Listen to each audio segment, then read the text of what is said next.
Hey, this is going to be a reposting of a conversation I had on the Year Talking Over Me podcast. This was published back in January 22nd, I think, of 2021. But the conversation was a bit before that, and it covers some things that happened right after the presidential election. The title of it is White Pilled, a Post-Trump World with Silas Amunga, which is me. And this is me talking with Adam Patrick, and this is an about the podcast. It says, Adam Patrick hosts the podcast where logic meets magic. This is the intersection of the material and the mystical. We are changing the conversation on individual liberty and economic freedom.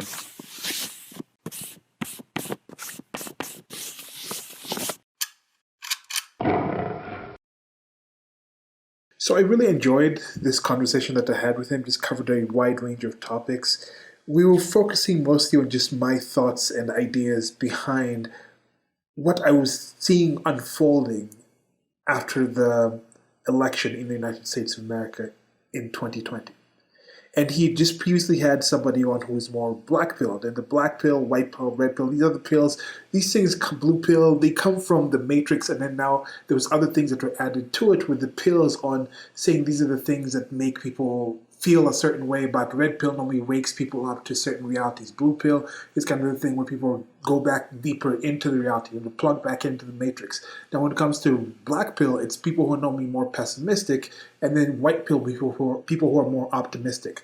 And part of why I'm optimistic is that we have the ability to have conversations like this I want to have with Adam and share it with you out there. I have the ability to have my channel, continue my content, have conversations with other people, and I'll be pushing and going towards more of these. Probably will come back and have another conversation with Adam based on other topics, but I think this would be interesting for some of you who just follow my content to see this conversation, hear this conversation. I asked Adam if I could repost it, and he said yes. And there's some things I'm still thinking of coming in and giving something separate on my own about my post-election ideas and thoughts of clicking some things together.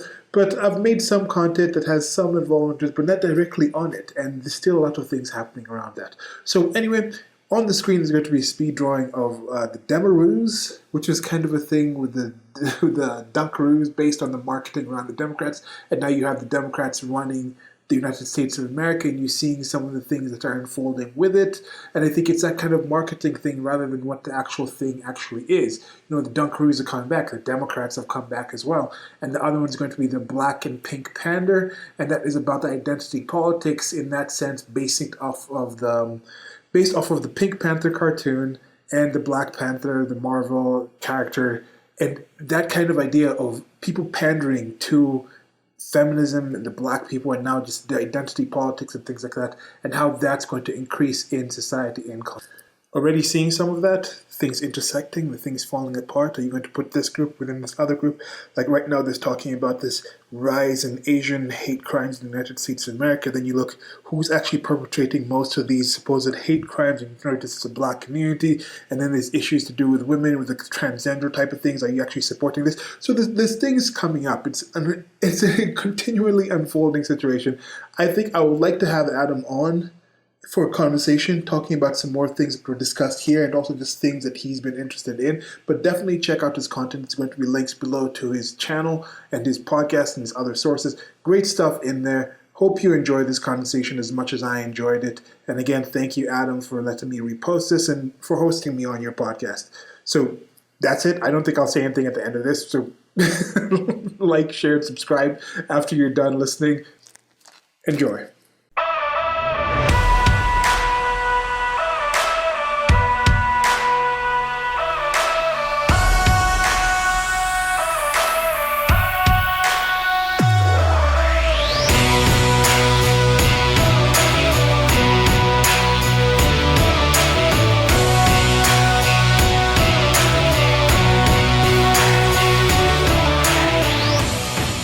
Hello, everyone, and welcome to Your Talking Over Me. As always, I am your host, Adam Patrick, and today I welcome my friend Silas Amunga to the show. Silas is coming to us from Nairobi, Kenya, and I will tell you I have learned that developing nations and the United States do not share the same Wi-Fi and electrical grid. We have definitely tried to piece this together the best we could, dealing with weather and mobility and logistics, but we've gotten a show together for you.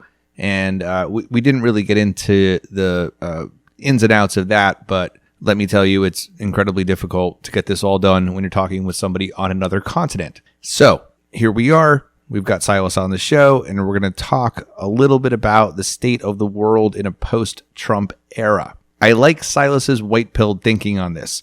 It juxtaposes nicely against my last episode with Dave Cotillo, and I think you're really going to enjoy Silas's point of view.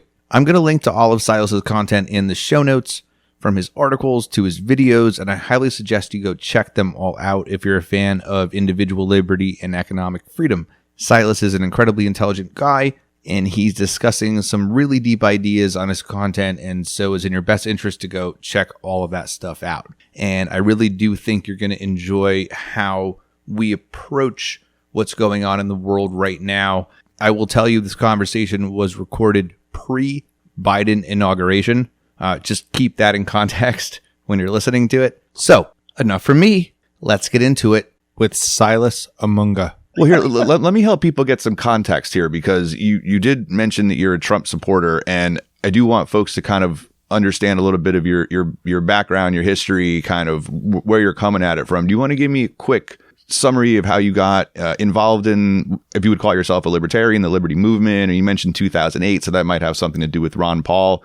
And I know that you're not living here in the States now. If you want to talk about how you moved to where you are and you were thinking about coming back, just give me a little bit of a backstory on who you are. Well, the 2008, I do remember Ron Paul for when he was actually running, and he was even put off more like, oh, it was like, who is this kooky guy? Because when was Ron Paul's actual presidential campaign? 2007, 2008. Before or after Ross Perot? Oh, wait. Well, he had one. He had one around that time also, but the one that red pilled a lot of people, like in MySpace, and me specifically, was the 2007, 2008, and even more specifically, the debate with Rudy Giuliani. That specific moment, I think, was what red pilled a lot of people. The debate. Okay, so I don't know if I watched that. The reason I said 2008 is because I remember at that time I was still in university in Rome, and that's when the whole Obama thing was coming up, and I was getting some kind of knowledge of what politics were. I just left the States, and I started looking at Obama, and just from that point, I had started a blog at that time, just Rantathon. It's still up, but I just post random. I don't post as much.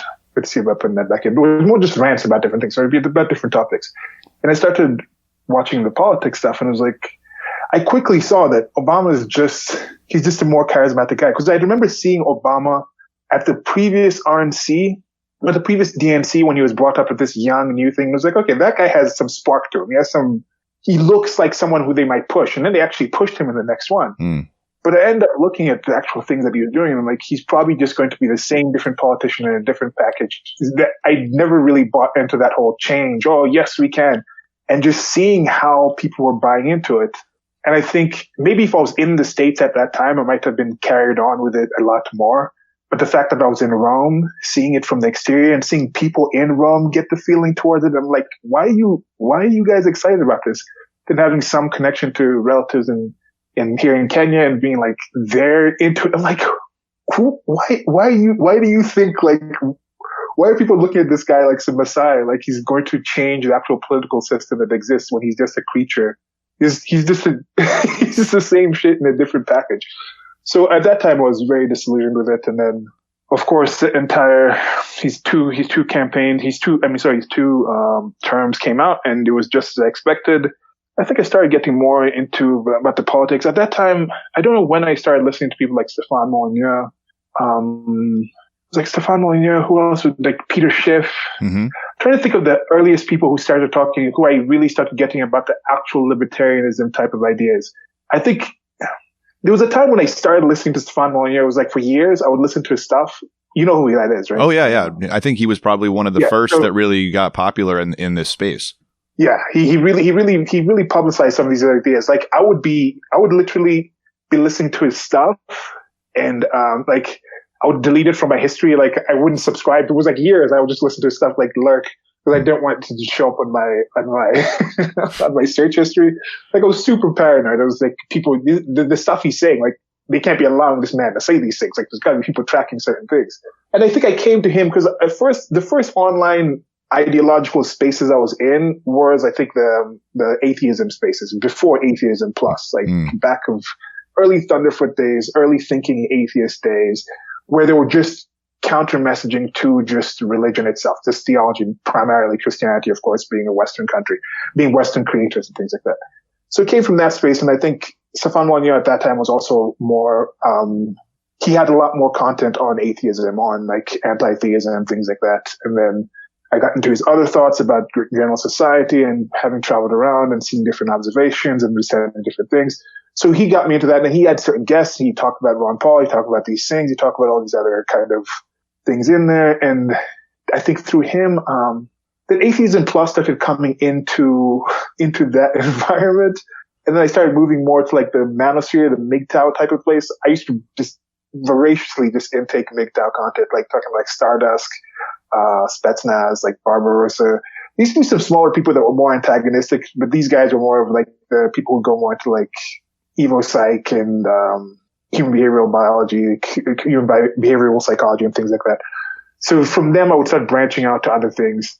It's just from just being able to spend a whole lot of time online, just taking in content, started getting new ideas. So I think somewhat around that time, I started getting the idea of what the non-aggression principle was, and getting to the point where I was like, okay, politically, I'm not, first of all, I'm not an American citizen, so I'm a Kenyan citizen, but then the whole idea of nations and what the state was, it was like taxation itself is theft.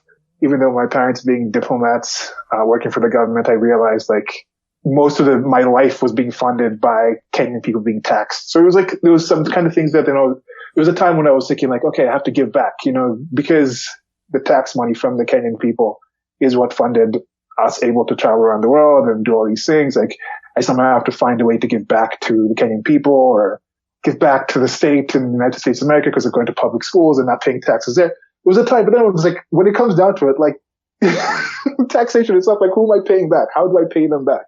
How do I do this? So there's a whole bunch of those things, going in, and maybe like I'm trying to think, because I haven't really tried to crystallize the steps that come towards actually starting and getting to some of these things. It's just been more of a flow of a whole bunch of things happening from different places that end up, like I can't tell you the first time, or I can't really recall the first time. It's like, okay, identify more politically. If somebody was to ask me as an anarcho-capitalist in the pre-current year definition of anarchism, that I realized is this, it's a useless term to use anymore. It's been bastardized to such a level. So in general, I just say like I'm an individualist, and from being an individualist that is an advocate of the zero aggression principle, non-aggression principle, when it comes to organizing society, I advocate for the least violation of people's agency and property, with the state as a violation of that. So that comes to that anarchistic creation. And of course, you have to add the caveat of it doesn't mean that laws don't exist. It just means there's no class of lawmakers above. But that's not what people normally call anarchy is just chaos. But and then when it comes to capitalism, when it comes to a financial system, I prefer the capitalism, and I do specifically say free market capitalism, which goes into just the whole idea of this private hands, people being able to choose what they do, people being able to say, okay, I can work with this person, full on discrimination. I'm pro-discrimination 100%. I want anyone to be able to discriminate against anyone for whatever reason they see fit. Yeah. So I don't know. That probably doesn't answer your question, but I was trying to make some sense of how it got to that point, because I don't think it was from Ron Paul. I just remember the first couple of times I recognized who Ron Paul was, I was still enough into the social messaging of the time where I thought, who is this kooky old man? Yeah. I mean, I think Ron Paul for me was the first time I'd heard anyone explain what I already thought. Right. It was the first time somebody had gotten up on a political stage and expressed the ideas that I'd always had in my head and didn't realize were a thing. I think that's what it was for me, and probably a lot of people who came through the Ron Paul movement. We had this, general idea of anti-authoritarianism, don't hurt people and take their stuff. And maybe just nobody had ever brought it into we'd never heard anybody else really say it. It's like, but what I knew of, libertarianism when I was in high school, like in the 90s, was, fuck the system, burn it down, right? That's what we, as like young rebels, that's what we were. And the late 90s, I mean, was a pretty freeing time. There really wasn't much that we knew was going on in the world. And then, September 11th happened, and then the whole state apparatus started cracking down, and it just became, for 5 or 6, 7 years, trying to understand how I would, interpret all of this. And then this, like you said, crazy old man gets up and tells Rudy Giuliani that, the people in the Middle East don't hate us for our freedoms. They hate us because we're over there. And I went, yes. That's exactly like, oh my God, did he just say, I've said this on the show a million times. Like, did he just say that on national television? And of course, like the whole crowd boos and everybody goes crazy, but it was the first time anyone had ever said that on the television to me. And I was like, all right, well, I want to know more about this guy. And then that's when all the reading started. And I know Molyneux was around that time. I probably didn't start listening to him until like 2013 or 14. I was reading Curtis Yarvin online at the time and his blog. And then it just snowballed from there. But I mean, even Molyneux, I mean, if you look at him now, how would you say he evolved over that time? I mean, he's certainly a different person than he was back then. Most definitely. Like, yeah. I like the case. I think the way of you pointing out that you hear people saying things that you thought that's complete. That's something I can relate to as well. And unfortunately, that's also something. And not unfortunately, because this is, I think, getting more knowledge of the way things are is in general a better thing. I don't think there's such a thing as an inconvenient truth. There could be a truth that you don't really know what to do with at the time, but you just shoved it away. As long as it's the truth. If it's actually true, I think I want to know it. So the inconvenient truth with that is I see why people can fall into like critical theory, into postmodernism, to these kind of things that are being said now, is because the people are pointing out actual things that the people think of. But once they realize, oh yes, I thought of that too. And then the person the echo chamber type of effect, they're saying, okay, now this is a solution, but they don't think it through. But when it comes to people like Molyneux, when it comes to people like listening to what Ron Paul says now, going down and reading, like when I finally read, it's like Ayn Rand, from having heard about her for years before and being told how evil her content was and stuff like that, and finally getting to read like Mises, finally getting to read Rothbard, and be like, holy shit, these were things I was really struggling with like 10 years ago. I was trying to figure this shit out when I was in like my late teens. Like if I had read it then, like there was a time I was kind of pissed off. It was like, these books have been there. Like Rothbard was writing this shit way back then. But I was in school being told all these other nonsense. Like if I had read that shit then, like how much different would my life have been? It's like holy shit. And then of course, like you're talking about, like he was talking certain things. And I think the switch when he actually came out, he was like, the reason I'm getting back into politics after being like, oh, I'm full on libertarian and I don't vote at all, don't participate at all, I stay out of politics, talking about all these other things. It was like, he was talking about how, that's a big thing. Like these longer term ideas that we have, if we don't stop what's going on right now in politics, it's going to be a situation where there's not enough time. It's not enough time to teach generations because there's going to be some authoritarian things brought in. And he made a good case of that, and a lot of people either did it. And it was a convincing case, and I think he was correct. I don't know if you've heard of Bill Whittle. Bill Whittle, he used to do in PJ Media, and then he's had his channel for a while, and he was like, oh, right. Yeah, PJ, right. I know you're talking about. Yep. Yeah. He pointed out, he made one of the better encapsulations of how he viewed Trump as. He said, Trump isn't like the cure. He's more of like a tourniquet. Like, let's say the idea of America was standing there, America, the freedoms, the basic things of it were there. He came in, and then he was like a tourniquet to staunch the fatal wound. And then when it comes to rehab, when it comes to solving the issues that led to the injury and all that, that's going to take the rest of the people. That's not what he is. He's just there to kind of prevent the actual immediate dying. And in a way, I think that's kind of true, where it was like, okay, he came in, he was unexpected. I didn't really thought he was a joke when I first started. I was like, come on, that. And then I started actually listening to him from I think the part of the main reason I'm still on this is from hearing when I first heard he was going to run, I had only heard of him in passing. I was kind of tired with him from seeing, like, I think I watched maybe some of the first season of Apprentice, but I didn't watch his other ones. I was done with most of most TV and pop TV and pop culture and stuff like that at the time. So it's like, that guy is going to run. Like, is he joking? And then I heard, oh, he called Mexicans rapists. And I was like, what? That's ridiculous. Like, why would a politician just come out and say that? So I decided to go listen to the actual speech, listen to the entire speech. And I was like, what? Wait, then I re-listened. I was like, it couldn't have been that part. Because I re-listened, and then there was that part where he says, and the people coming across the border, they're not sending your best, they're not sending you. He's paraphrasing. He said, like, they're sending rapists, murderers, and then I'm sure some of them are good people. Mm-hmm. And then I'd already realized the media was biased and things like this. But to think that they took that line and were reporting it as Donald Trump called Mexicans rapists, when I had listened to Stefan Monio and other people talk about the actual figures of women that are raped and sexually assaulted coming across the border by the coyotes, because I already knew that term back then. Gives a good turnaround coming all the way to the end of Trump's of a term with the coyotes thing coming up. So that just shows over those 4 years, people did not actually go back and listen to what Trump actually said. Because if they had listened to what Trump actually said, they'd have probably found out some information about the coyotes and that 80% figure of females being sexually assaulted. Because if that is considered to just be non-issue, but you look at colleges and universities and say that's a rape culture. You look at, okay, how many people are actually raped? How many women are actually raped? Even just sexual assault in college. And it's a fraction of what's reported. It's like one study was twisted around where they lump in together like somebody who feels like somebody catcalled them or somebody like brushed up against them in a negative way. So they count sexual harassment, everything together. They feel that way, and then a couple of stories quote that study, and then the people who read those stories like editorialize and change it to rape, and then the rape sticks to it, and then that 1 in 5 figure comes up.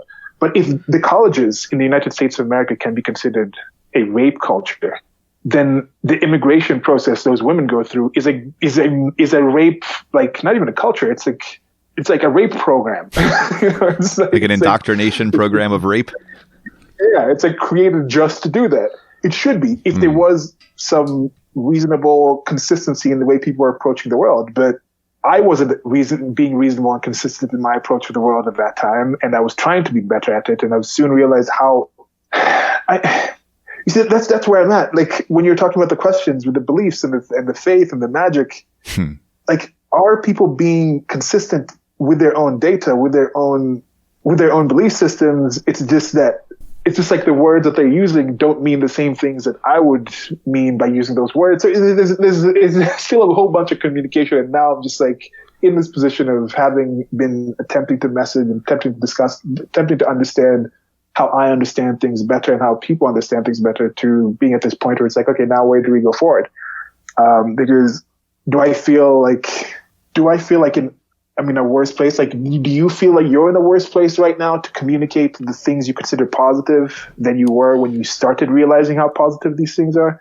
Because for me, the answer is no. You know what I've been thinking a lot about lately? I've been thinking about regretting taking the red pill in the first place.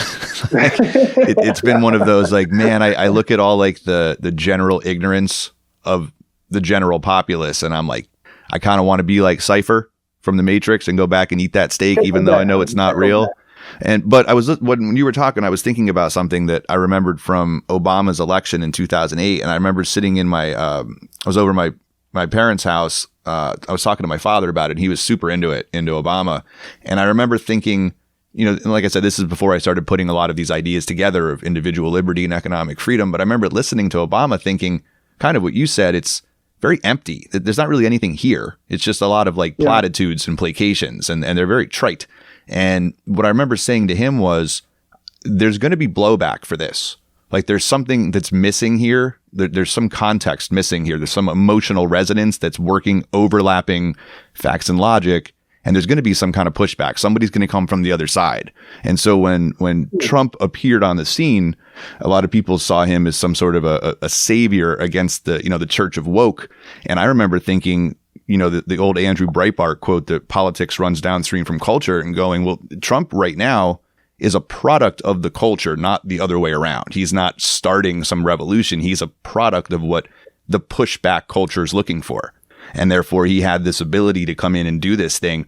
Now, of course, what we're seeing today, 4 years after Trump was elected, we're seeing the inevitable blowback to that, where it just this political socioeconomic escalation that I don't feel is going to stop anytime soon. And I think that's the most frustrating thing for me is, that there's not going to be like a retrenching of peace and tranquility. It's only going to now the pendulum's going to swing all the way back to the other side. And, I know Biden is probably like the most milquetoast person that could be in the White House, but the people around him or his handlers or his servicers are most certainly not. They're people who are looking for rabid vengeance over what's happened over the last 4 years. And yeah, man, I almost wish I could just turn it all off in my head and go back to, 1999 and just start blasting some Limp Bizkit because it's getting really fucking frustrating. Get up and get down. Yeah, like that's such like dumb music, but it was so much fun. Now you're like, fuck, what is happening in this world? What is going on? But I mean, it's very predictable. But now that we're in it, I mean, where do we go? Yeah, like I see you got the anarchy tattoo, and anarchy still meant anarchy. Yeah. Like,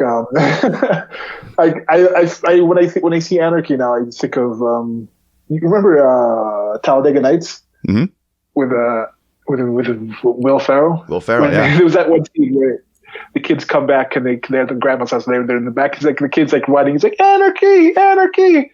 I don't know what it means, but I love it.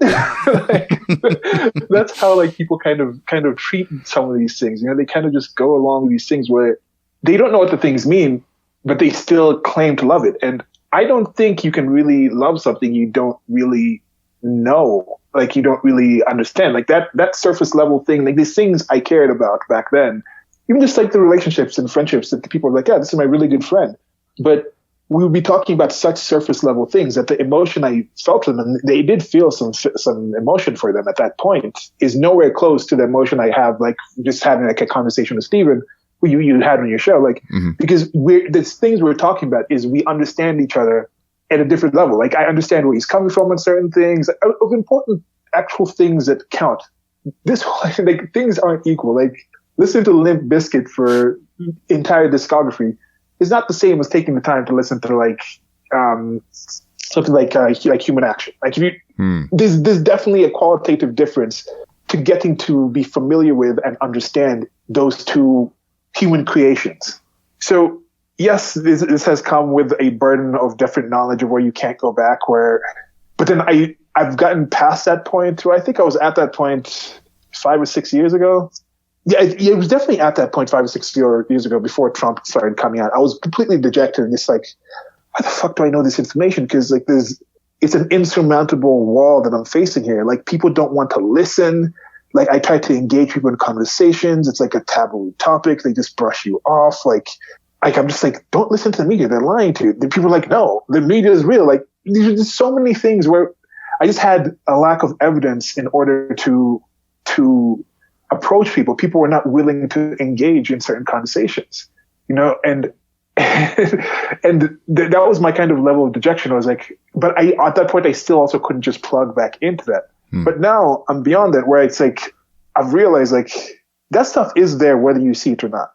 And right now, there's many more people who are willing and able. There's a lot more evidence, a lot easier to make the case that the media is lying to you about something when you can literally just go and see like an entire summer of burning streets being encouraged. And then like one situation where there's a few hundred people break in, there are tens and dozens of people break in, and then thousands of people walk through there, walking within the lines, walking within those velvet rope things in the rotunda. Like that was a really weird point to me. I was like, what do they do? Why are they walking between the lines, just looking around? I think they were very confused, right? I don't think they expected to get in there, and once they got in there, they were like, fuck, now what do we do? Because it was definitely disparate groups. I think the people who broke in had their own idea of breaking in and trying to be antagonistic. But once it was open, I had been at such events. The other people who came in were like, I bet you there's people who came in who thought Congress was just open for people to walk in, who didn't even realize that had been a break-in. Like, but so you see the coverage of that compared to the one before. And yes, some people will equivocate and say accurately it's the government being attacked. But right now, like a simple thing, I can show you that, and then people are willing to discuss that, right? So you show them that two things, and you say, okay, it's different. Then it's okay, what's different? It's not different that it's black people. It's not different that it's white people. Let's dispense with that. Because like I'll ask people, I've already asked people on this. I'm like, if you think it's a black or white issue, do you as an American think if me and a couple of frustrated Kenyans stormed our parliament building here in Kenya and tried to do that, what do you think would happen to us? Do you think because we're all black and all the guards are black and or not even black, we're Negroes, because I think black is a different term. Like if you think it's about race, do you think they would all of a sudden not shoot us, or would we all just be machine gunned down immediately? Like before the first window was broken, it's like everybody dead. Everybody dead, everybody in prison. Because you look, it's not who was protesting. It's not what was being protested. It's who the target was that changes this. The only reason they give a fuck is because they were the target, because they were made to feel fear. The most indelible picture I think has come from this. There's a few ones, like it's a Buffalo Man. I mean, Q shaman on the place, like the guy, of course, sitting in Pelosi's seat.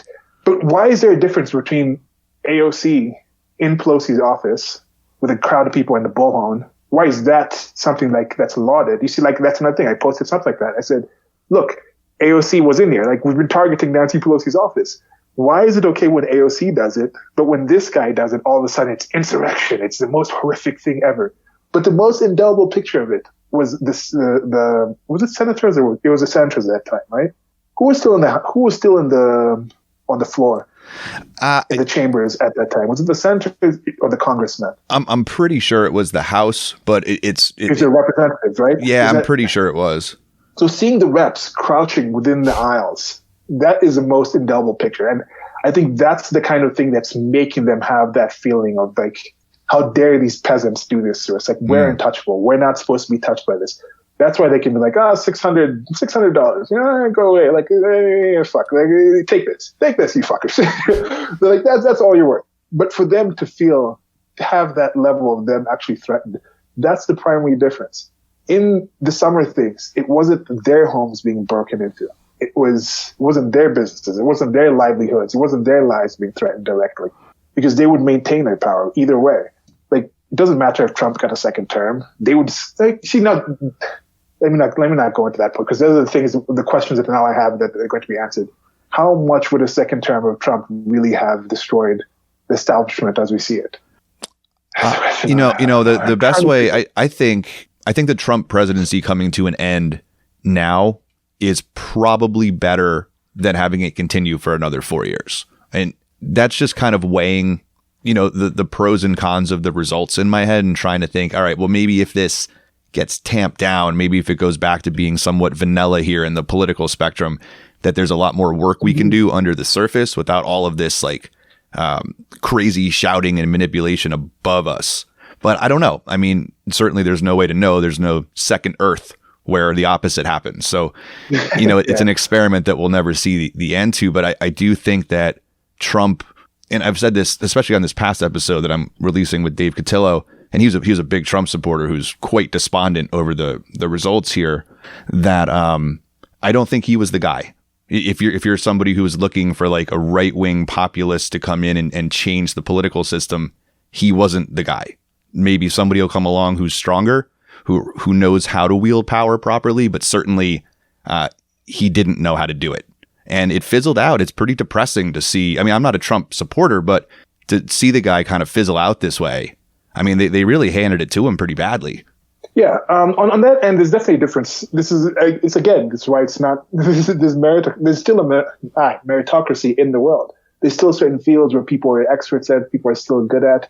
And politics itself, these are professional politicians. They're the political class for a reason. They've been doing it for years and years. And you could see the mismatches. You could see the places where Trump was mismatched. And they outmatched him. Even if they did plan the whole thing, they are political creatures who know how to make political hay out of certain things. But at the same point, they are also so out of touch with the people. And as history has shown us, is you're only in power until you're not. and it's a rather recent invention that no longer being in power also included you being alive. Like it's been more common that it was your ass. You would literally die before you relinquish power. Not just like the whole like lifetime president, but just the turns, the revolutions. The next people would come in and massacre everybody else who was before.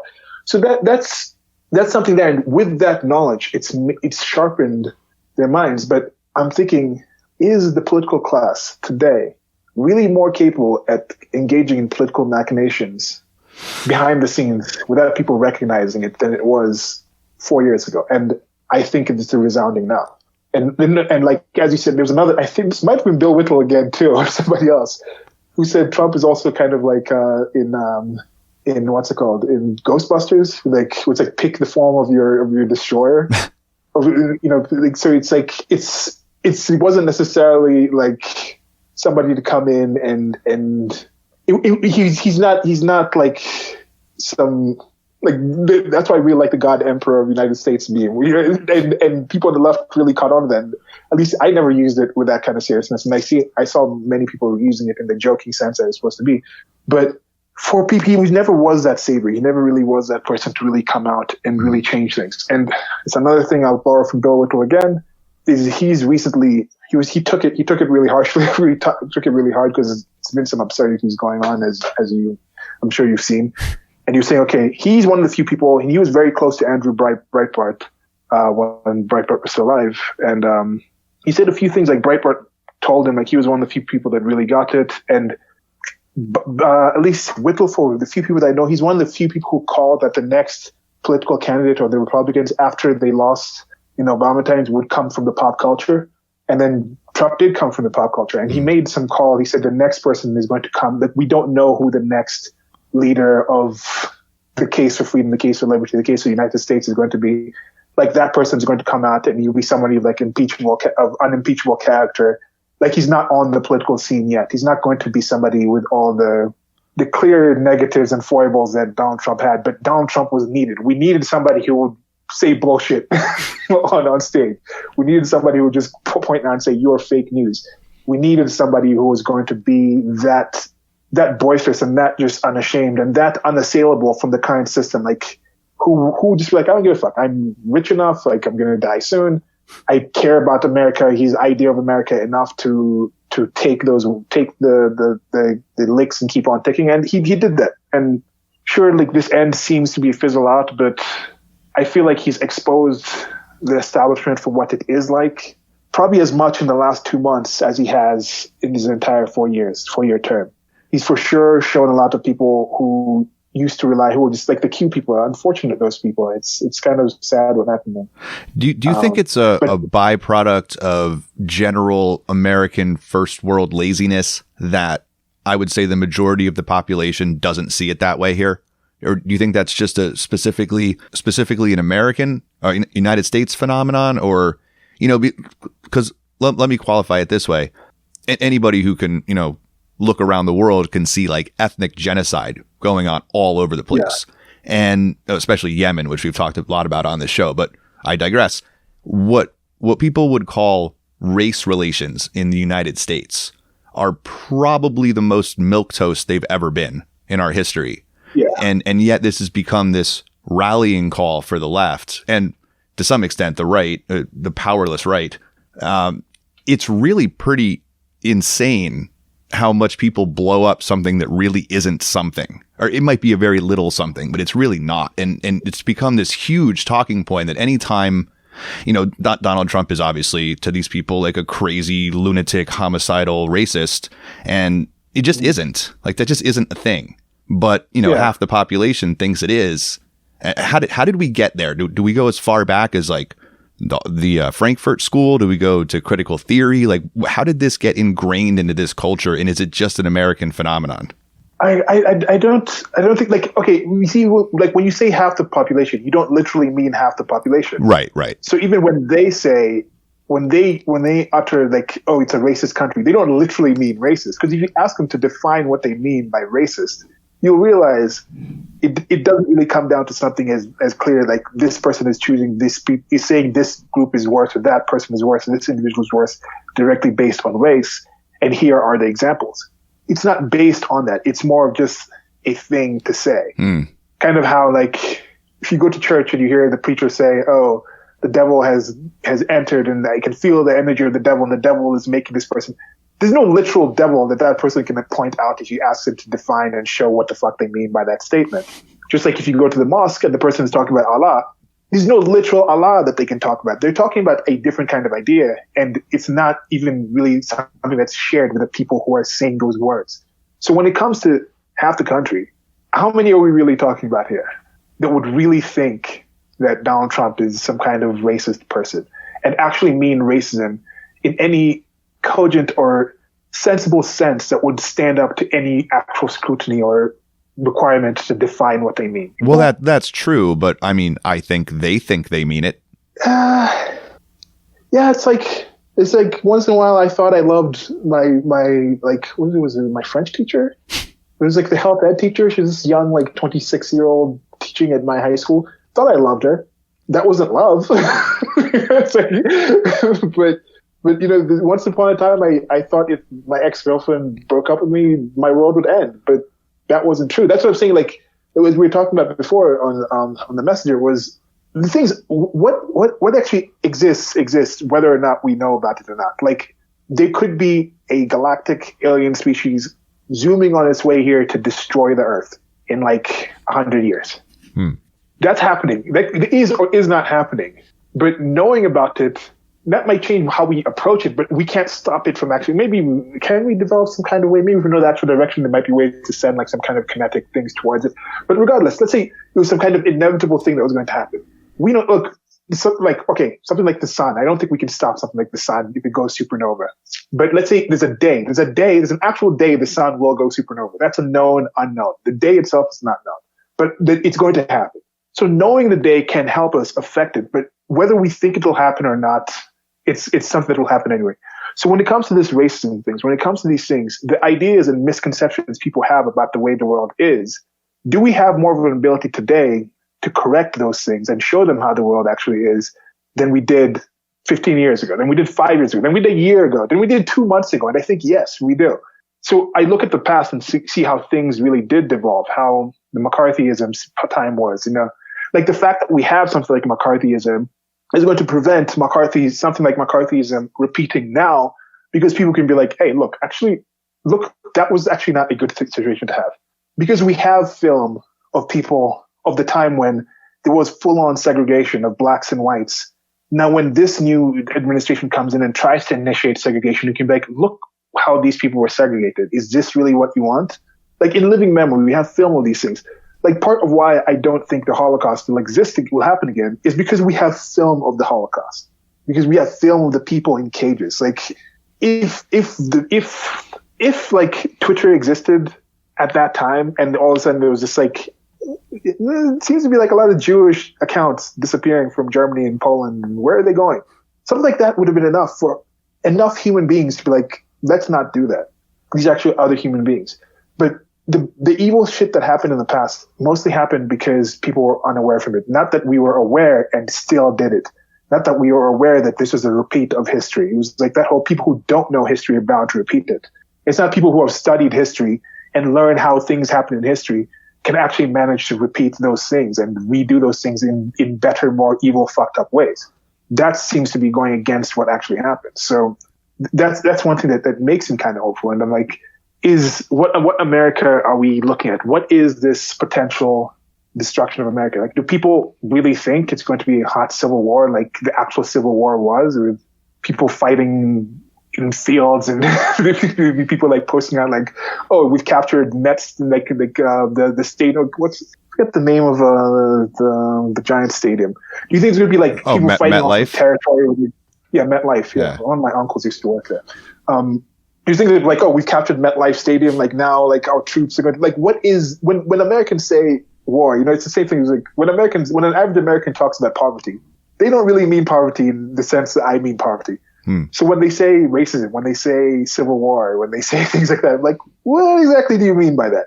Like, what do you think is worst case scenario that most of these people imagine? Well, you know, the people that you're talking about in half the country sense, which is not necessarily half the country, but like. No, I think a lot of it is just a bunch of talking. I do. I just don't know. You know, it seems that it's gotten so absurd that the discourse has become like a war, right? It's probably like the lamest war in human history, right? That the war is playing out on social media to the point where, well, yeah, we're not going to like throw you in the gulags, but we're just going to deplatform you, and that's going to be the end of it. And then people are like, oh, well, I'll just develop this other thing. And they're like, nope, we're going to get rid of that one too. So yeah, it's a lame war, but it is, unfortunately, for those of us stuck here who couldn't get out, you know, the one we have to deal with. I'm seeing more. I'm not on board yet with facts and logic working against the illogical. I don't see that working. But then again, I don't know how, you know, at the end of the day, how powerful the illogical movement is. It certainly seems powerful because of the way it's presented in the media or presented online or presented in social media. But maybe at the end of the day, you know, when I leave my house and go to the grocery store, I don't see people destroying each other in the streets. So it could just be incredibly hyperbolic, although it doesn't feel like it's hyperbolic. It feels like it's real. But then on average, think about how much more plugged in we are to just that infosphere than your average person is. That's part of why we were able to catch on to the libertarian ideas and things like that when they were still they're not mainstream at all. That's one thing I've realized about. The next series I'm starting with Stephen is like we're just going to go through human action, like section by section, like read this entire thing. Like there's this thing there's the Bible Reloaded. I don't know if you've heard of these guys in like the atheist sphere, where they literally just went through and read the entire Bible, book by book, just breaking it down. There was two atheist people breaking it down and just giving commentary on it. And then they started the Quran, they Reloaded, but I didn't really get into that. But I was thinking of doing something like that, just breaking down human action in small bits, hour bits or 30-minute bits, where you just go in and just read and you discuss it. Because the content in there, it's not complicated. It's not like convoluted at all. But it's also not common sense. But it's just like, if it's placed in a way using the words that people understand for the actual things he's describing to describe in their life, it's undeniable information. That's to me why I think the truth will always win out. There might be times where we go further away from the truth, but those are darker times. I think it's like this was either Dawkins or Hitchens who said this. Like, you can't give me an example of a society that became more rational that also got worse. There's definitely many times when people got more irrational. So when you get away from what the truth is what it is. You know, like, so that's always there. I don't have to make stuff up. It's harder for me to come up with a story and maintain a fiction about something than just keep pointing. Look, this is what it is. This is the truth. It's just here. I just keep pointing to it until it gets to you. Because that's how it happened for me as well. It was like, it's not like I have new eyes or I have a new brain. I just saw the truth enough and I was like, holy shit, how did I not fucking see that? And that can happen to other people. Like, it can happen to enough people. It doesn't need to happen to half the population in the literal sense. You know, these things, even the current hysteria is not being moved by, you said, the average person walking on the street. It's CNN, MSNBC. It's a few thousand people, so-called elites, controlling these things. It's not even an Illuminati thing, but they have such an ability in their messaging, and they've been messaging their things for so long. And people are so prompted to trusting these people. Like, I trusted them. I was like, if CNN says this, of course CNN has researched it and found the actual things and are giving us the actual quote. But now they just come out and say this. Donald Trump said this. Here's why you shouldn't worry. Nancy Pelosi is going to do this. Here's why you should care. I mean, it's like, whenever I see something like that, I'm like, why are you telling me to do that? But then when I realize it's not that that's new. It's what they've been doing the entire time. You know, fake news isn't new. It's always been curated. Like, Walter Cronkite chose the stories that he told. When I'm watching the news here in Kenya, it's like there's about four major channels that do nightly news. Why do these 4 channels cover pretty much the same stories, even in the same relative order? And then they have the one segment where they do the general interest piece, more opinion op-ed piece. Now, each of the channels will do a different thing. And then they close off with pretty much the same stories as well. Because because we're all human beings, there's a general thing that human beings in societies are interested in. There's a general system that's been built for running a broadcast network that's a business. So they understand in this area, if we publish these kind of stories to these people, we'll be able to maintain our business. So most of the things that I've noticed is there's hardly anything really pernicious, evil, group to actually fight back to these things. It's just the way things are, and you just need to figure out your way through these things. If if we're successful, the world gets better. If not, I don't think it ends the world either. But I'd rather give it an attempt and see if there's improvement. And I look at general history and the constant improvement. The fact that there's 7 billion people in the world today is better than there not being 7 billion people in the world today. Like when it comes down to just being the basic levels as part of an organism that has developed here on Earth, we're doing better than we have in the past. So I don't know if that makes any sense. No, I think it does. I mean, I've been a big believer in, all fights on all fronts at all times with all weapons and all allies. So, while I'm definitely still participating in the Mises caucus of the Libertarian Party, I'm also working on my escape plans and a lot of agorism about using the black and gray markets. I mean, there's a lot of different ways to simultaneously fight the good fight. I have switched away from the facts and logic arguments to something a little bit more magical, a little bit more of a mimetic virus type of wording things that I say. But I think that's more to try to solidify the base than it is to try to reach anybody on like the evangelical left, who I feel like that's not my fight. There's other people who can approach that if they want. I'm looking for the folks on the fence and trying to help them get the insight and the ability to also join the fight. But I don't discount those that are going for the jugular either, because I think all of those things need to happen at the same time in order for us to get past this. Because, I don't know the population thing. I don't know what I think about that one way or the other, or if it's relevant. I totally get, that the world, as far as abject poverty goes, the world is better off now than it was 100, 200, 300, 400 years ago. So we are moving to a place. I just don't know what that place looks like. And at the end of the day, if it's a place that we even realize we're going or would want to end up at. Yeah. And to me, that's why that's why I don't get down. I used to focus on that a lot, and I understand it's good to focus on the negative things more, because those are the things that can harm you. So that it's easier to avoid whatever you're focusing on. But then sometimes you can focus on something and then you can end up drawing towards that thing, instead of all the other clear paths, So when it comes to that, like the same way it's hard to envision someone says, oh, what's this better future that you see? It's hard to actually say it, but at the same point where it's like I spent a lot of time trying to envision that worst case scenario. Like, what do I actually mean? Like, that's why when people are talking about the camps with Trump, I'm like, how do you even imagine that will happen? Like, what is your mindset to actually imagine that there would be, who would build the camps? Who would staff the camps? Who would sit by as their relatives are put in these camps for gay people that you think electric Mike Pence is going to bring? Like, people would say such absurd things, and then it just got to the point where it was like, okay, they literally mean things figuratively. Like, let me stop taking these people literally, because where it's going. And then I applied that to myself as well, because like some of the fears that I had when I was hearing, oh, black people are being hunted, like as a black person, like I can't live in the United States of America. I'm thinking, first of all, what is black? Like, why am I buying into this black idea? Why am I just adopting this? Second of all, this system, this structure, I tried to define it because like, I want to live here. I want to see how the rest of the world, like at that point I actually left, because it was like, that's part of why I went to Rome, because like, fuck this country, like it's fucking racist. So I left and I was like, okay, if this is the best country in the world and I'm being told it's racist by all these people I respect that I'm sure have researched it, that know better than me, let me go see how the rest of the world is.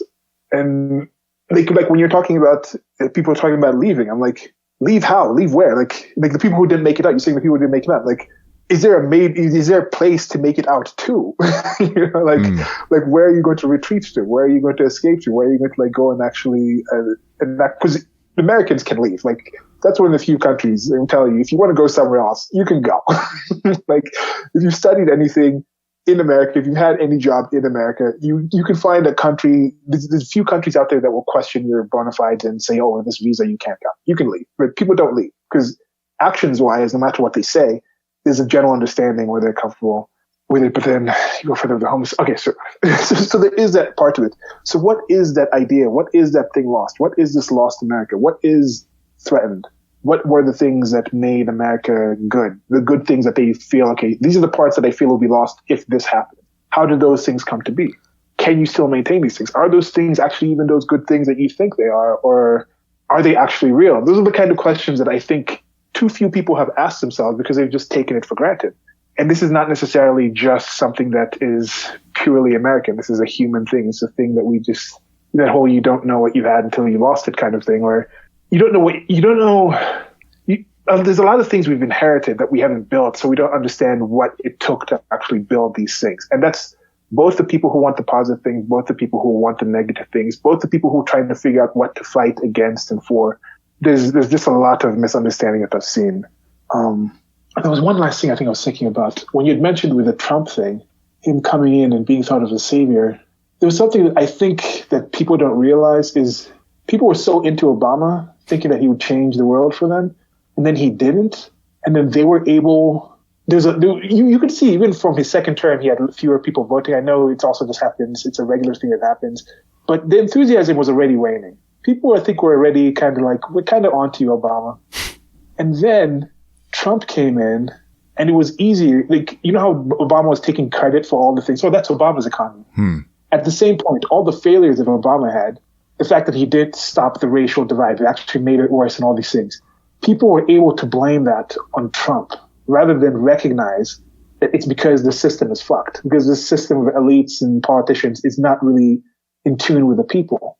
You know, too many Americans, both on the left and the right, hold their politicians, hold politics as a sanctified thing. They really do think that America is some elite place.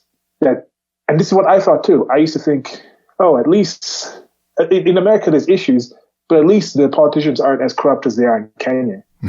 Because in Kenya, like for like elections, there's this thing called mkate na chai, and that's Swahili for like bread and tea, where the bribery and things like that is just obvious in the open. They'll come out around that time, and they'll all of a sudden people in the town will have some parties, some events, and they'll be given some bags of rice here, really cheap things where they pay them off. And then these people, from that quick payoff and promises, they go in and they vote for the politician, and then the politician disappears until the next campaign season. That's a regular thing. You see the corruption that happens in the developing countries, and it's just blatant out in the open. Oh, this politician got caught with taking like 75% of the funds that were supposed to be for this program. And then they think, okay, so that's different. And I thought the American system was different. I thought, yeah, it was just the structure of the state, but the politicians themselves were good. That's what I thought for most of my time living in America. Well, here they're just bribed by Amazon. It's just a larger scale bribe. In America, it's just more convoluted. It's more complicated. It's more, it's more highbrow. And this is a recent realization I had was when I started getting into politics before, that led me to that point of getting super jaded on it. Before, like, I think it was around 2010. When I started looking into it, 2010, got to 2015 around there, maybe earlier. I don't know. Around that time, I was just jaded, like, because I would see, I used to think that why is the West putting structures in Africa? I was still tied into that whole post-colonial theory type of thing. Why is the West putting structures in Africa that didn't work in the West? Because I was still blaming that on the evil white man. But then I realized that it wasn't necessarily that. It's just the politicians in Kenya, in Africa, were looking at the things that happened in the West, and they looked at the lowest level of effort that they could do to maintain power and still have graft. They were able to do that and do that to that point because they don't really care about the people. They just care about themselves. And the average people don't really care about the average citizen. They care about their families. So the people who happen to be in power, they say, what is the base level of, not veracity of, what's the best level of service? That goes to human action. There's people just thinking, as a politician, as somebody who has chosen the profession of being a politician, what's the least amount of effort I need to do to get the most amount of gain and still maintain this position? So in developing countries, since people are not as informed and politically aware of things, they don't have the longer history of understanding, hey, these politicians did this thing in the past. You're not going to keep doing this because it hurt these people. So they just do the basic 60s level, like mid 50s, 20s level kind of bullshit that America is doing. They just have the socialist systems that wars were fought off in Europe because they don't have that history. But now in America, in the first world, in developed countries, they can't do that shit because cops being as corrupt as they were in the gangland USA was already uncovered, and you can't go to that level of corruption again. So now you need to do it through different kind of payment schemes where you get like equipment coming in from from the Middle East, and now you have a fully armed kind of police system. And you have to be more sophisticated with your kind of with your politics and things like that. So it's not that they're different human beings; they're a higher quality. It's just they have to be more conniving. They have to be more. There's more moving pieces for them to do the thing. So they just upgrade it to a higher level. So I think now that is the biggest thing that you're seeing is the drop down on both sides of the aisle, that the people on the left don't realize that the last 4 years, the negative things that were being blamed on Trump were not really because of Trump. And as you said, if you actually look at his actual policy, have you met somebody on the left that has really gone into, that says they hate Trump for who he is, have gone into and actually broken down policies that they say he did this and it led to this evil? No, of course not. Of course not. It's all just like he sounds this way. He makes me feel this way. He makes other countries in the world are laughing at us. But so many have been told that it's because we had this politician that it was this was bad, that they now are going to realize when politics as usual comes back, how it's really, these are just human beings. It's flawed human beings who just fucked up with their own interests, just like you're interested in your life. And I think that's a good place because that's what reality is. That's when you see people being like, okay, now we need to develop these things on our own. We can't just rely on Amazon having a relationship in China and then develop these stuff. We don't just have to rely on the people who are running the elections in our small town to do things legitimately. Like we have to be involved. We have to actually engage in our agency. And I think that is one thing I think in the West has been sadly atrophied is the access to agency that they have, the access to actually applying yourself in as unique, the ability to have this society and culture where the ideas of individualism were codified and written and created the Rothbards, created people like that talking about these things that have inspired me to just like insane levels. To have that come from those cultures and then look around at the people who could have also come up with these ideas, who ostensibly had the libraries, had the ability to actually go read Rothbard, but instead they were listening to Limp Bizkit like I was, like you were. Like, it's kind of like they had the opportunity. I'm like, it's kind of like, why didn't you guys read about this stuff before? But then at the same point, they also had all these other things to read about. And I'm thinking to finish off, there was one thing when I was playing football in high school that a friend of mine was a lot shorter, slower, not as strong. And he came up to me and he was like, Rob, if I was you, I would be in the NFL right now. Like, and at that point, I'd never dreamt of playing in the NFL. I was just playing with my friends, and it was just fun and shit like that. And I was like, I kind of thought about that for a bit, but then I also realized that if he was me, he'd have also been born in France, moved to Kenya, had parents in different places, had different interests, not grown up around football. So he wouldn't have had that same care. He would also have my hands with the ability to like draw like I can and think thoughts that I had. So he would have also had all these other things to consider that chances are he'd also not want to be in the NFL like he does as himself, being a smaller person with some athletic ability, growing around football and then having that mentality to like dream to be that. So there's that kind of thing to think about there. So I try to apply that to other people. I look at all the abilities Americans could have had. Why haven't they done more with it? But at the same point, they've done what they have with it.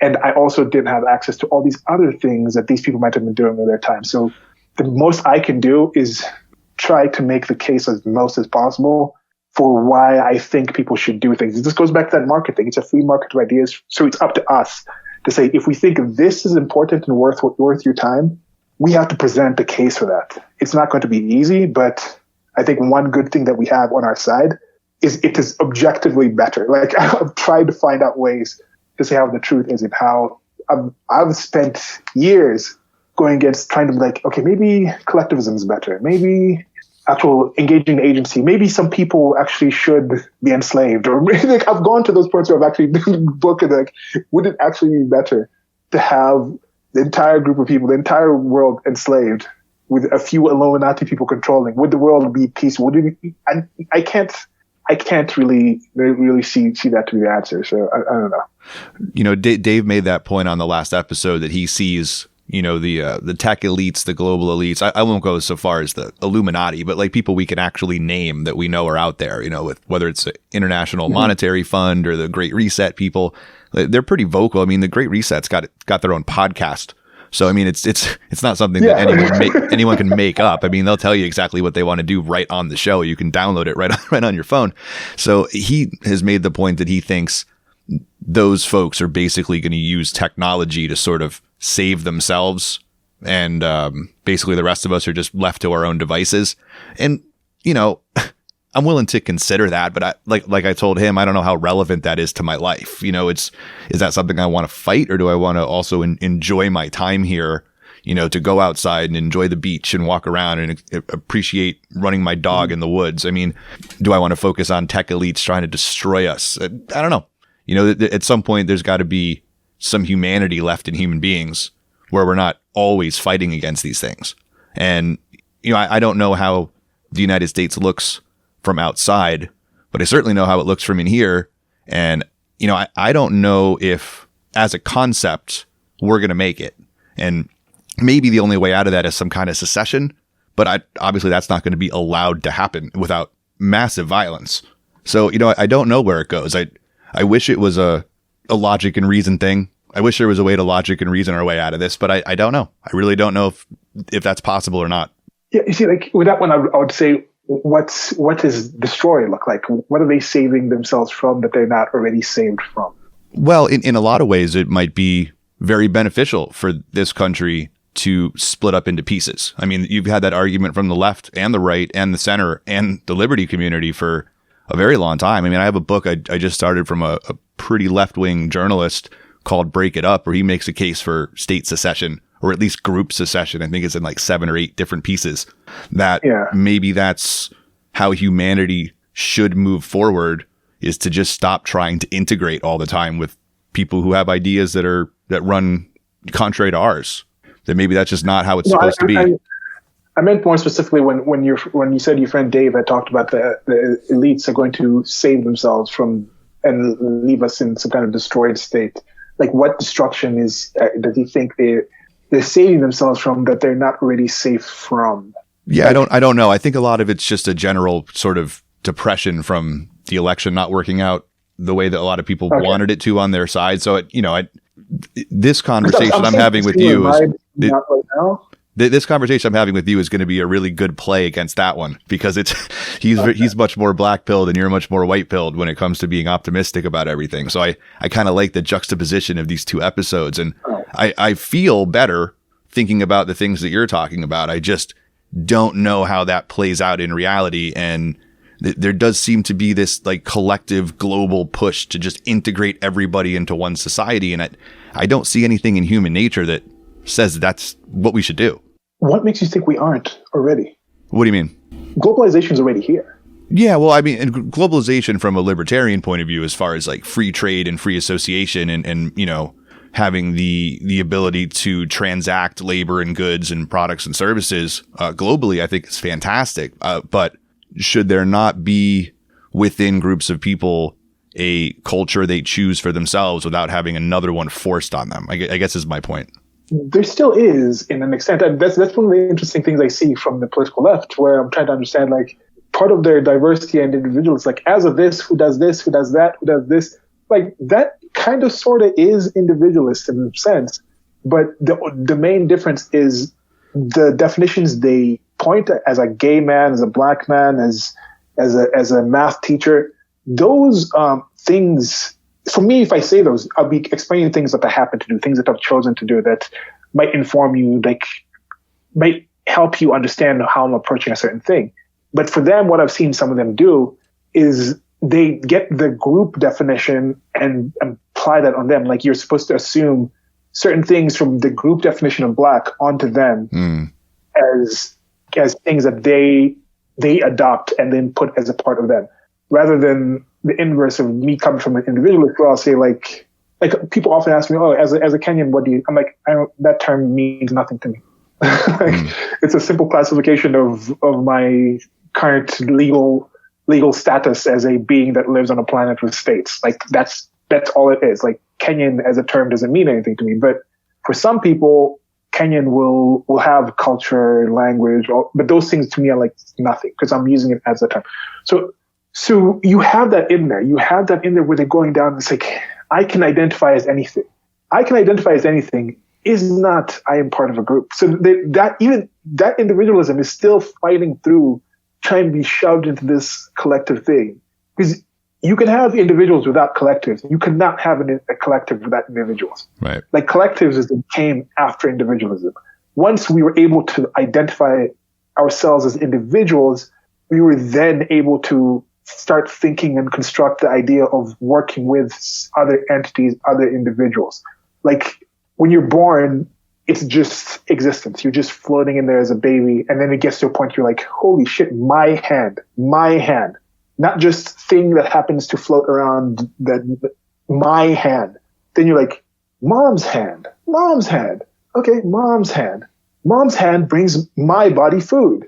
Yes, I want food. So those are the things that develop, it's like, if we have my community, my home, those are the things that develop from there. It even goes into the same process. So maybe as a society, we are toddler level, I think, at most. If you actually think of this goes in the hard sci-fi thing. Some of the best hard sci-fi I've gone to, go into more of the things where where could we go, even with just the known biology without evolving to a different state. We are at such a small, I think such a low level of having existed in structures that we've created with the knowledge of, with full knowledge of both our location, which is the earth, the capabilities of what a human machine is, the body and things. We spent, how many years did we spend? How many things did we develop without the germ theory? Just think about how key something like the germ theory is. Think about once the germ theory is as common knowledge as it's the common knowledge that develops. I'm trying to think of something that's really common knowledge, as the usage of a wheel, where people just know that shit, where it's just we understand wheels are positive. But we came so far without developing a wheel. How does a wheel even come to be developed? Can you imagine life without a wheel? Yeah, it's no, I can't. Yeah, so imagine the point where we can't imagine life where people don't understand the basics of germ theory, the basics of genetics. Because even something as simple as genetics is a common thing. Even people say, oh, genetics don't matter. But at the same point, I'm just a black person. I have these certain things where oh, black people are better than white people. Or they try to ignore the concepts of reality, but the stories and fictions they build have to be based on reality to actually engage with anyone. So it's a self-defeating thing to try and avoid reality. You're going to come back to it. You can't have those stories without that. So I think we'll get to the point where once globalization is finished as a culture, as a community, as a knowledge, where most people are aware of, we actually live on this tiny spaceship spinning around the sun. This basic information of the way reality is, that will really change the way people approach things. So some of the issues that we have, some of the fears that we have existed in times based on realities that we can't even imagine. Some of those, how many people in this, even the last World War, really understood what the globe truly was, had seen somebody. How are you going to really engage in a global war with Japan right now when you have people who've been growing up their entire life watching anime and being in chat rooms and in PlayStation chat rooms with their best friend I'm thinking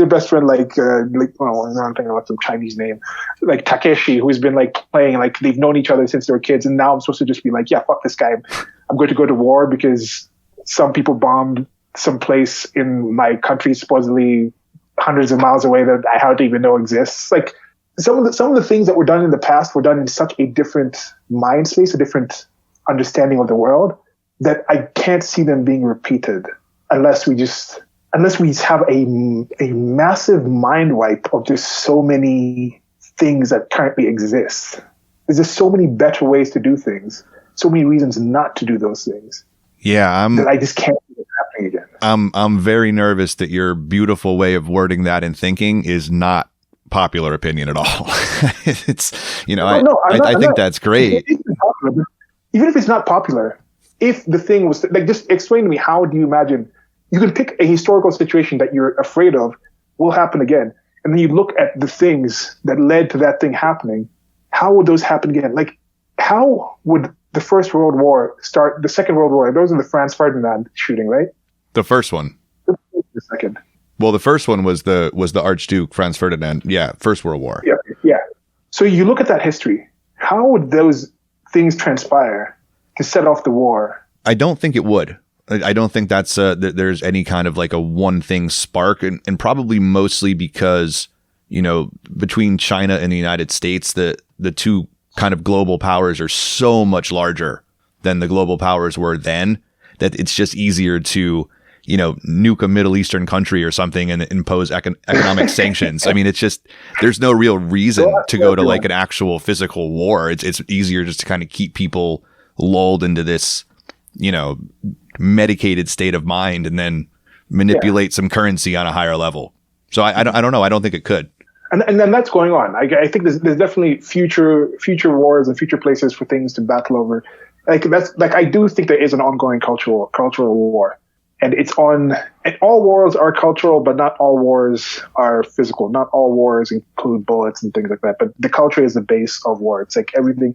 Well, it's for resources, but the only reason you would object to another group of people having access to certain resources is based on the culture, mostly due to different kinds of uses they would like to obtain from those resources, because otherwise you could just trade the resources because you find different understandings. So when it comes to that, they definitely are different ways where I'll go into some paranoia thoughts where like, okay, the whole thing where it's like, is this a fake thing? Could they just be finding ways to poison people or like get people into a different, dumber state? Like the school education complex, most of the people, I know many teachers, I know places trying to adopt it.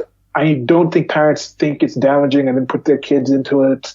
It's kind of like, it's a thing where they think they're helpful, but there's enough people in power who are controlling it, who realize how harmful it is, but also realize that they're still benefiting more. It's just the whole thing. If you let people get away with certain things, they'll keep getting away with it. There will be enough people able to keep doing it. You know, especially if you have the state system where you have that legalized control of violence, they can have the monopoly of violence. They can have the control. They can say, okay, nobody else can run a school. That's the mechanism to do it. Once you take that mechanism away, the human animal itself won't do these things. And it's not about intelligence. Lions aren't creating lion schools that dumb down the lions and don't teach the little cubs how to hunt because they don't have the system. If they had some kind of state, they might figure out where a few lions do that, and then they have the rest of the lions bring them food, and most of the lions, enough lions might die, but then they'll find a way to do that. They might develop that system in general, but when it comes down to just state of nature, there is nothing inherently evil or anti-life about the human animal. There's hardly any life form that was inherently anti-life would just take itself out. That's why with nihilism, like, how does nihilism even exist? Why do these people fucking kill themselves? There's no real nihilist. If you're a real nihilist, you fucking suicide yourself. The second you achieve nihilism, you just like, I'm done.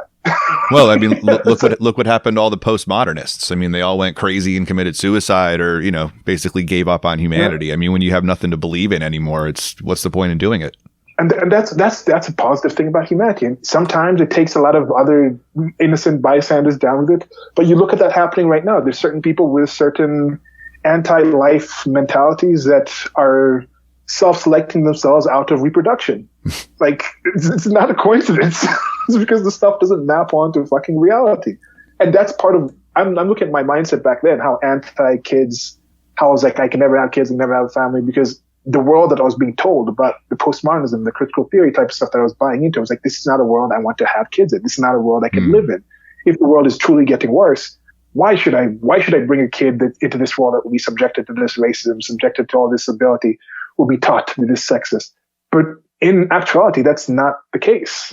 So the people who think that's the case, it seeps into them, and then they end up being cat ladies, or they end up being MGTOW, and they just completely go off the reservation and just check out, and they don't propagate that. And I think there is an aspect where there's certain genes create brains that have brain patterns that are more able to map on certain information. So, and that's another thing I think is more with a developed country. There's less. You can have a lower drive to reproduction or to live in the United States, in the developed countries, and still reproduce. But if you're in a prehistory or undeveloped country, I think you have to have a much stronger drive to like reproduce. It has to be much stronger of the actual thing. It has to be much more of an intention to focus on that. And I think those patterns, mindsets are still passed on. So there's getting a lot of things mixed together. I don't know. That's how my mind works. It just floats to different places. It's like, no, it's good. I like it. It's when we were talking about the technology that we're currently using and how we were having some issues, or I was specifically having some issues the past couple of days, and you were talking about the particular grid infrastructure down there in Kenya, or over there in Kenya. And it was making me think about some stuff that I had said over the summer when I was talking about with my friend Charlie on the show about social collapse. And we were saying like, move out of here yesterday, like get out of here yesterday. And a lot of people interpreted that as like leave the United States. But what I was really getting at was what's uncomfortable about this particular nation is how reliant we are on things that we don't make or produce, right? And if we're hungry, we go to the store, we buy food. Right? If we need transportation, we go to the store, we buy a car. If we need something sent to our home, we go online, it gets delivered from Amazon. But if the grid ever collapsed or there was ever an EMP attack, right? So many people don't know how to grow their own food, right? They wouldn't know how to communicate without their cell phone. And, when I traveled around, Europe for a little while and Mexico and South America and the Caribbean at various times when I've been around, I saw these beautiful little rural communities who are, objectively poor, but thriving and happy in their own space. And there was something about this is many years ago. One of the things that I think about every time this particular United States of America experiment starts to look like it's going to implode, realizing that around the world, there are folks who we might look at as being like incredibly poor, impoverished, or unhappy. And what I saw was communities that were beautiful and thriving and welcoming. And I really wanted to learn that those different cultures and become kind of a part of what they were doing. And they were very welcoming and accepting to me. I almost feel like the United States is the anomaly in the world. Yeah, the U.S. is anomaly. Oh, there you are. Lost you for a second there. You hear me okay? It's been dropping. Oh, right on cue. Once I mentioned technology, there you went. Okay. Yeah, it's been dropping off a bit. But it'll drop off, we'll go quiet, but then when you come back, the audio is still coming in. We'll just, huh? Yeah. They're listening to us. I'm like, fuck you. Well, the AI is waking up and be like, oh. So there's a few things on that. America definitely is an exception. It goes back to that Thomas Sowell thing where he says, don't look at poverty and like, oh, why does poverty exist? Look at why wealth exists. Like, America is an exception to history. Like, having this amount of wealth and security and safety, that is exceptional. Is it something that can only happen in America? I don't think so. But even before I got into politics, I used to think like, when I was still into that whole inequality, people saying that we need more equality in the world. And this is one thing that helped me get more into the whole, okay, we need to bring people up. Americans would say there's inequalities, but then I realized they really just meant in their town, in their village, in their city, mostly in their schools, in their mind. Because no one was really making a case that let's turn Kenya into the United States of America, have the same standard of wealth, same standard. Because when people say, oh, we need UBI, like UBI where? How? Global UBI or just UBI in America? Like UBI in San Francisco is supposed to be the same as UBI in like Poughkeepsie, Iowa or Idaho. Poughkeepsie? Is it Idaho or Iowa? Or somewhere like that. Like, you understand the difference in cost of living. Like $1,000 in San Francisco is not going to be the same as in like Montana. Like you would have UBI across the board. Like, what's going to happen? Then why are you keeping that UBI or universal healthcare or universal education, whatever you want to say? Why are you keeping it just for Americans? Are you some kind of bigot? Are you some kind of xenophobe? Like, why shouldn't Kenyans say we need $1,000 a fucking month too? Like, who's going to pay for these things? So those kind of things, like when people start talking about that equality, that level, there definitely is something where in America there's specific things, but everywhere there's specific things. When we look at a certain place and say, okay, I would think, okay, the elites, supposed more powerful people in the world, they would starve to death if put on a farm. And for 95% of human history, the only way you'd live to adulthood, out of childhood, was knowing how to feed yourself from the earth. So at the same point, it's like, but why should they know these things, And then the difference is also, there's a lot of positive things from being in a place like America that people learn and do, like building spaceships that are not being done from that supposed happy village in that happy village in Kenya that I go to. Then are the people in Kenya really happy with their lack of information of the way the world works? When one of their kids gets ill, one of their kids falls out of a tree and breaks his arm, and it's a compound fracture, chances are that kid's going to die from infection, from disease. In the United States of America, that kid bounces back to life and lives to his 80s. because it's just a simple thing going to the doctor in the hospital. You might complain about no universal health care and all these other things, but he'll get the care. He's not going to die from something that would have a toothache, a tooth cracking because he bit onto a bone and breaking. That's a death sentence for most of human history. In America, it's just something that happens. Being blind, like having shitty eyesight, like most of human history, you're not making it out. You're not reproducing. Your genes aren't going on because you're not able to hunt. You're not able to gather things. You're just not able to survive. The next time there's a fucking predator coming in, it's killing you because you don't see where you're going. Your parents probably abandon you because you can't actually communicate to them. But in America, you get glasses and then you grow up and you end up being the owner of, you grow up and you end up being somebody that invents computers, part of that, and changes the entire world. So which one is better? Like, clearly the American situation, because Bill Gates can still learn how to fucking grow some onions, but the person in the village who knows how to grow onions and tubers and potatoes and all these type of shit, he can't just develop a computer if we needed that. There does seem to be this inverse ratio between wealth, prosperity, and technology and innate humanness that I think humanity would be carefully warned not to give up on what makes us innately human in our pursuit of wealth and power and technology, right? Because it seems that you having a really high standard of living, but never really living seems to be a trade-off that I don't know. It seems great to want to get there, right? To want to see the entire world lifted out of poverty into prosperity. But then when you get the prosperity, when you get the wealth and the technology, remember where you came from so you don't lose this connection to other human beings. So losing the connection, I don't know if it's worth it to get to that point. I think it's just, we should be very careful not to lose the thing that makes us beautiful. But what connection though? Like we could choose to spend this time just watching porn or something, or just watching something completely like inane, but we're choosing to have this conversation. Well, I didn't realize watching porn was an option. Can we? You can do both. I mean, you know, the different tabs. Shoot, I didn't list all the options out before we started. I had no idea that was something I could have been doing. You do the whole talk while commenting on some porn or something. And you see that connection. Like I don't understand what about humanity exists in a village with no technology. Strong community, a love for each other, a protection of each other.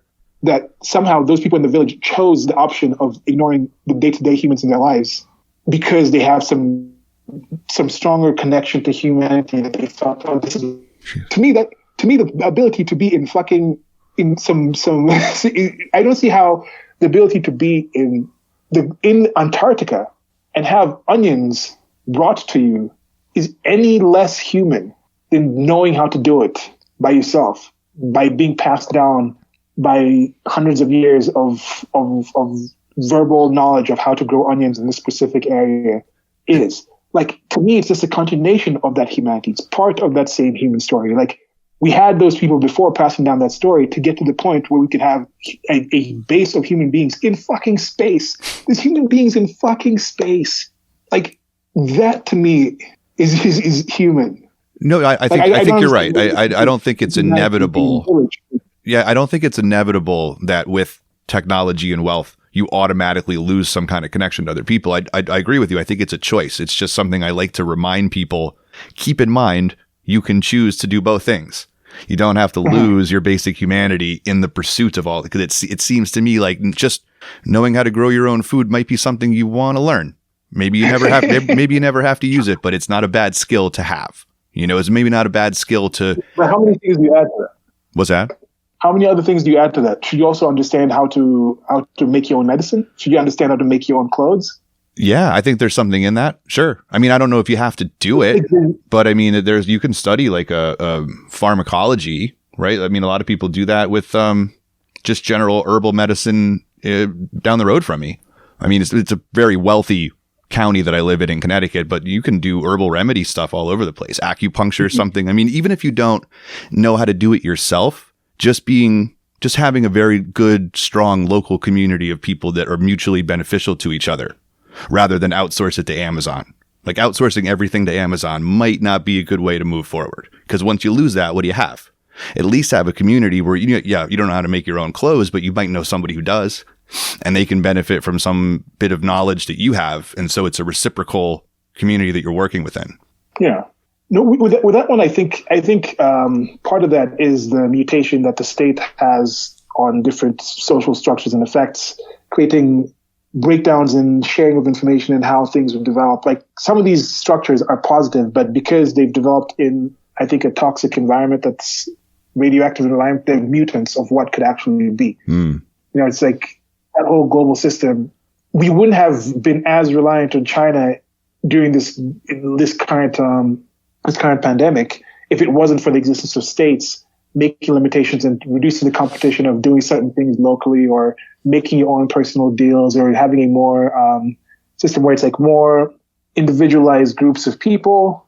And then from there, like I was writing this to another friend, like something like an Uber only exists on that international level on the whole country of them being able to, like, there's an Uber being ran in a small town in Ohio. They kind of in there. Once the idea comes, that's a good idea. We can use it too. The person just makes it open source. They do that. Then when you're using Uber in Hopedale, Ohio, and then you happen to fly to like Boston, you just join on the Boston network. And it's not just centralized and ran by this one mega company where it's like, oh, they can shut these people down. They can now start Black Lives Matter blasting everybody out and things like that. They're like, you're relying on certain things where you don't necessarily have certain control and influence. Where Hopedale, Ohio one might be like, yeah, we'll insure our people, we'll hire them. And these other places don't do. So, but since you have the mutated system of the state, which I think is more of a, I don't want to say like, it's not necessarily like evolved, like it's not like a spandrel of sorts, but think about the idea of states itself. The idea of states themselves developed in order to maintain the war machine in the first multi-continental at the same time war. And the states we live under now, the systems are still based on that. And it's the people who came out from that with the power. And it's not even completely necessarily evil or bad. Just think about general abuse that happens in people's personal lives and the scars that it leaves on them, like the PTSD and things like that. These are just terms, like, and again, this is part of, we're different humans. We're the first generation that probably, and these are things that I didn't even know as kids. It's probably our kids' generations were the ones who will be raised into this kind of knowledge of what the human being is, what the mental psyche is, what psychology. I think you don't understand. I'm just going to be a big advocate of peaceful parenting. You got hit as a kid or had a situation of abuse as a kid, the lasting effect it has on your life, and that's been the reality of humanity since the beginning of societies, of cultures. But the state idea, there's a lot of people in the state, even when you look at the George Soros, that grew up in the time when entire countries were bombed the fuck out. Like, we think we've seen some shit. Entire countries are bombed the fuck out.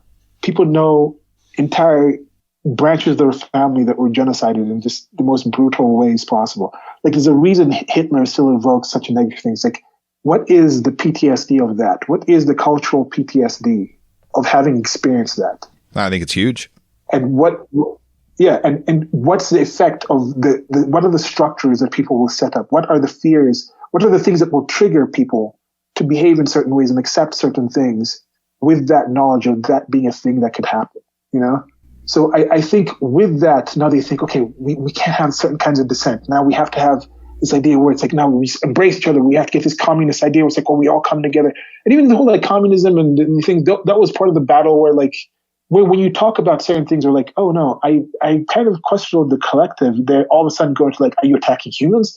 Are you against us? Are you trying to start a war? Are you trying to? That reaction to it comes from that place where they've developed these structures to protect themselves. Like an Angela Merkel is a child of that war. Like, I don't think she's like an evil person. She's really trying her best, but it's with a whole different set of premises, a whole different background than we have. Like, Japan literally had an entire culture that thought Hirohito was a literal, like, God Emperor of the United States of America kind of sense. That was fucking canon. That was canon for their culture. And their God Emperor came down and said, no, I'm actually a human being. I'm actually giving up. We're actually going to actually say we are not the single people selected in entire creation to take over this entire globe. We're just human beings like these other human beings. That is in the living memory of people who are still alive today. So we need to get over so many things from the infancy of our species that we're still I was trying to think of where we are. It's just the human development of a child. We're not even at the point of truly self-knowledge where the child is like finally like, I can actually, at least I'm aware of my physical body self, let alone when you come to the adult where you get to your id and your superego and things like that, which for me was super late when I think it was like my late 20s when I truly was like, okay, Silas as an individual is this. I was still trying to figure out who I am in comparison to people, society, my place, different cultures. But just the general knowledge of a child has to get, this is my foot. If I move my foot, this happens. If I touch this thing, it's painful. If I stop this, if I call for this, that aspect, I think humanity is just getting to that. Because just like a kid is first aware of their eyes, their hands, and they get to their body, their toes and everything, until humanity is in general aware of humanity as earthlings, you can't say we're even as a life form, as an entity, yet at that point of past infancy, past this complete childhood. So it's like, will we make it out of that? I think so. Is there a chance there's a fucking slip up and we end up regressing? We end up retarded? There's a chance, but that's part of life. And I don't know. I think it's pretty optimistic. I mean, I mean that as a compliment. It's certainly a much better way to look at it than a lot of folks have taken perspective over the last few years. I think I was always on that bandwagon. I kind of lost hope in people a little bit, and that's probably my own fault, my own biases coming through. But I think there's a multi-pronged approach here. There's some political stuff that can be done. There's some activism. There's certainly some education. There's definitely agorism. There's definitely that as a way of like choking out the state. And I think, if you're right and human beings are in this infancy stage and they will work themselves out of this need for, power and control and statism and all that. And there is a way out. I mean, what better time than now to see and hope that it gets there? I mean, certainly we all want to keep this experiment going. I hope we do. I think enough of us do. Anything we didn't touch on that you want to add? No. I feel better. Yeah, me too. I'm glad we had this talk. Yeah, it was like an e-hug. I love it. No, it's good stuff. Like, and that's the thing. Like, even something like this, I'll feel down this whole time. Then it's like, okay, did it take these last 2 months for us to have this conversation? Maybe. You were online. I was online. We could have had it before. We could have had a similar conversation and had this kind of system where we're having a conversation like this. And if we probably know a few people in our life, we've seen people online, that if they'd heard us have this conversation before that, like what's happening right now be. I think it would be a better reaction. They'd be in a better place to kind of understand what's going on. And then it comes out and we're like, yeah, we actually don't hate Trump. And then like, how could I agree with the things these people are saying? Yeah, but they're supposed to. Aren't you supposed to be like just like her? They're like, motherfucker, like I'm in the country, make my country. No, it's like so this things like this kind of you're like, okay, yeah, the bad stuff is the bad stuff, but the bad stuff has always been the bad stuff. What hasn't happened before is a conversation like this. The ability to have a conversation like this hasn't existed before, but it does now. So all the bad things that existed for the bad things to happen still exist, but there's so many more tools, so many more ways to avoid that. Thanks for the conversation. It's good stuff. Yeah, we needed a white pill, man. Thanks for bringing that to the show and the listeners. I appreciate it. No problem. All right, man. I'm gonna let you go. We'll talk soon, okay? Okay. All right, man. I really appreciate it. No problem. One. All right. Cheers. All right, everybody. That's our show for today. Thank you so much for listening. Thank you to Silas for coming on all the way from Kenya to have this conversation with me. I really appreciate it. And I hope you got as much out of it as I did. As always, go on to Apple iTunes, leave me a 5-star rating and review. Contact me at you'retalkinoverme@gmail.com, or I am Adam Patrick on Instagram and Twitter. And of course, Adam R. Patrick on Facebook. As long as the powers that be allow me to operate there, I will be there to troll and cause problems. And of course, when you come listen to the show, all of those problems will be resolved, because that's how we roll, because social media personalities are not who we really are they? Okay, friends, for now, be safe, be well. I'll talk to you soon.